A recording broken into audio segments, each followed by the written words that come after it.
this is our sort of batch of things that you didn't get to see. That some of them I'm glad you didn't, and some of them I wish you would have, time permitting, but it wasn't. So here we go.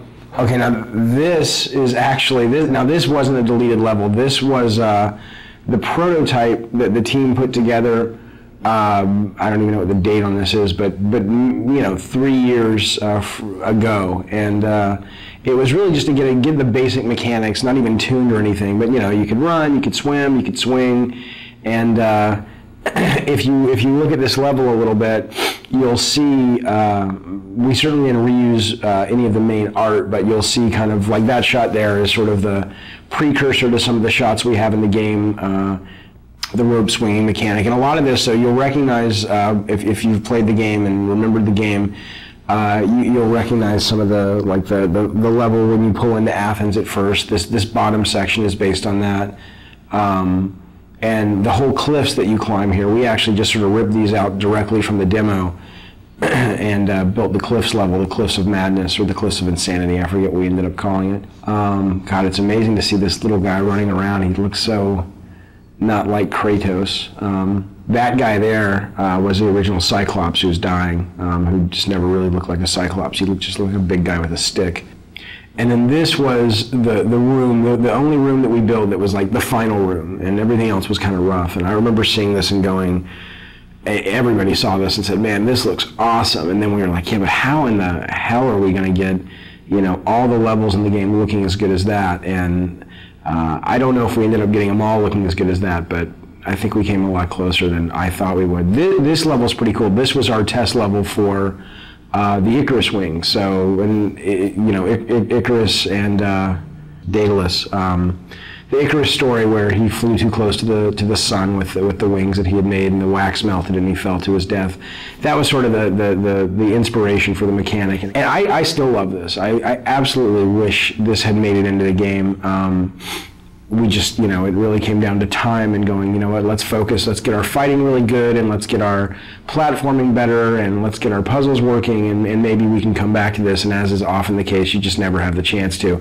So I'd love to see something like this, in future God of War titles, because I think it's a great, it's just fun. I mean, it's fun to fly around. And what was cool about this is it wasn't just a flying level. It was, you could land and you could walk around, and it was a seamless experience versus, now it's time for the flying level. So that was pretty cool. Yeah, I look at this now and I'm like, damn, we should have gotten that in. It would have been awesome. These were the original Harpies. They were a lot bigger. They still read better. They look awesome, but we just realized we needed more of like a bat-like, small, like little annoyance enemy. These guys played like the skeletons, basically, flying versions of the skeletons, and there just wasn't much of a difference in gameplay, so we ended up kind of shrinking them down and making them bats. And this was what we called the Mounting the Titan level, which is Kronos, the giant titan in the desert.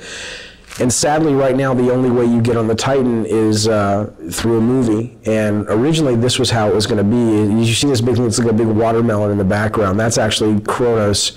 And Tobin, the designer, he's got him kind of moving towards the player. And those things that are falling are like mountains that are crumbling and stuff. So it's kind of like Kronos is rushing towards the player, crawling, and you're trying to run ahead of him in these platforming sections, so that you can ultimately jump onto the structure that's on his back, and that'll lead you up to the temple. And I still love that idea. I really, really wish we could have done it. And it was just, we showed this to the tech guys, and we showed it to the artists, and they were just like, dude, that's going to take forever.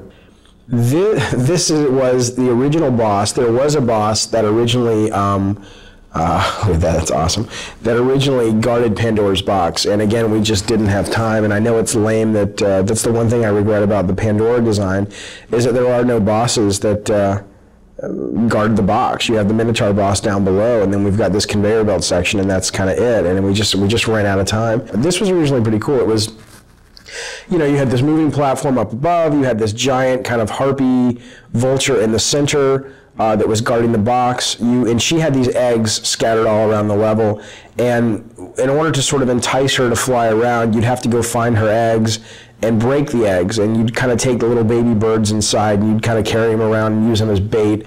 And again, not only was it kind of a cool mechanic because you were slower as you carried these things around, but also I think it really helped with the character of Kratos. I mean, here he is, cracking open eggs and ripping out little infant birds and using them for his own his own desires and really pissing off this mama bird, I thought was pretty cool. So here's just another quick idea. These are almost like little sketches for levels, you know, where you have a big open environment and then you've got the walls come down and it becomes a maze, and you either do something and the walls come back up, or it's on a timer.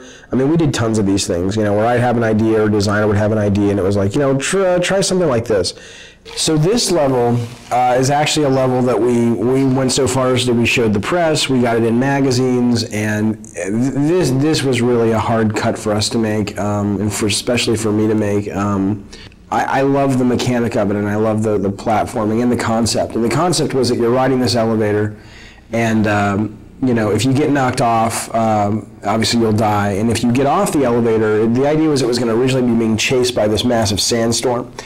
And the elevator was really the only thing. It was sort of a magical elevator that protected you from the sand. And if you got off the elevator would bypass you and the sandstorm would engulf you and kill you. And the two things we didn't have time to do is we didn't have time to tune it, and we didn't have time to build the sandstorm. But what I loved was this whole idea of, you know, getting off the elevator and having to catch back up with it. So, you know, you'd have these little forks in the road, and either you'd be forced, like coming up, you'd be forced to get off the elevator, or you could choose different paths. And if you took one path, it was more combat heavy, one path was more platform heavy. And as you can see, I mean, we had this pretty much finished from a standpoint of the art and the setup, but we were missing the big sandstorm and we were missing the tuning time to really make this fun, and so it ended up getting cut. This I love. This was great. This is great. I love this. The elevator now gets smaller. I guess we talked about putting this in the actual, oh, see, they suck. Whoever played this couldn't keep up with the elevator, but that was the whole idea, trying to keep up with the elevator. So it's tough. It's really tough when you have to cut ideas that you're really passionate about out of the game, but you do so you can make the other ideas that you do have in the game shine even brighter. So it's sort of a constant process, or it's a constant aspect of the process that's just a really tough thing that you go through, but I think it's worth it because it makes the overall product better.